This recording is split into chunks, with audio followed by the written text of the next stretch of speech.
Now, because we have to understand certain future trends that are coming in terms of standards, compliance, regulation, laws, I've taken Gartner's risk trends for 2021 in terms of cybersecurity, and they've identified a few items that they feel are going to change the way business is being done in terms of cybersecurity for the next decade or next foreseeable future.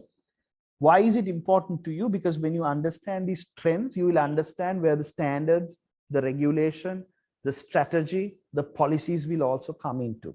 So I have given a link of the Gartner report here. You can read it in the slide deck. But what I am going to do is just going to run through these things. One thing is called the cybersecurity mesh. So cybersecurity mesh is, since people are no longer in a physical setup or company, they're operating remotely, cybersecurity also has to be more of a decentralized way. So when you are looking at policies, like for example, when we discussed even last week, now companies have work from home policies. So those days they didn't have something like that. Now they have a work from home policy. What you need to do, or remote working policy. So this is direct result of something cybersecurity mesh, where you need to use a mesh architecture to ensure that cybersecurity is looked after. It is no longer, you can secure a building or secure one network, and that should be it. Second is cyber savvy boards. So this is something I kept on harping about. Cybersecurity is no longer a tech problem. It's a business problem. It's a policy problem. It's a geopolitical problem. It's a problem that is discussed at G7, at the UN.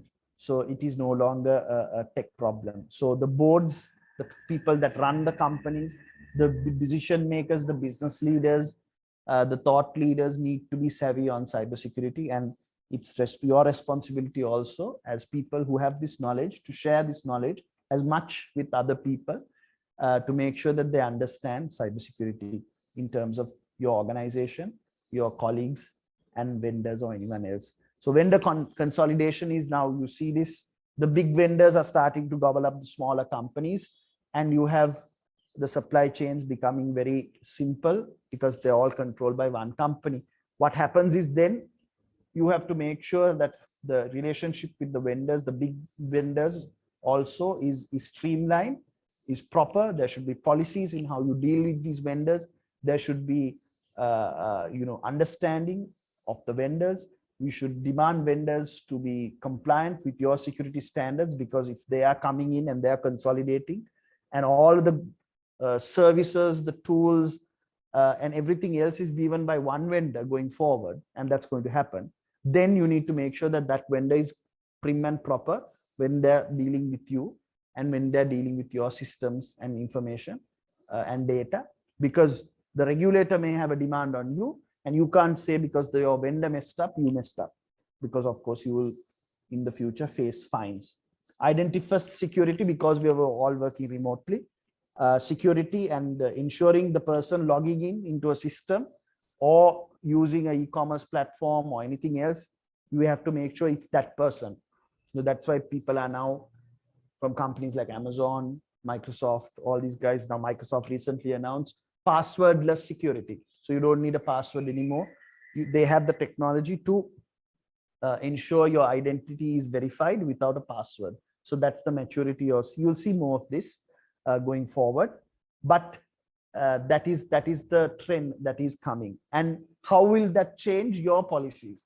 Obviously, if you have passwordless security, you can't have a password policy document anymore. You must have something else. You must evolve in a way with these trends to say, okay, so we don't need to have a password policy, but these are our security practices or standard security policies, so on. Managing machine identity is becoming, of course, again, it comes back to working from home. There are certain machines that are doing critical work, like Mr. Marvin mentioned. Now his machine is something that was provided by his company, a bank.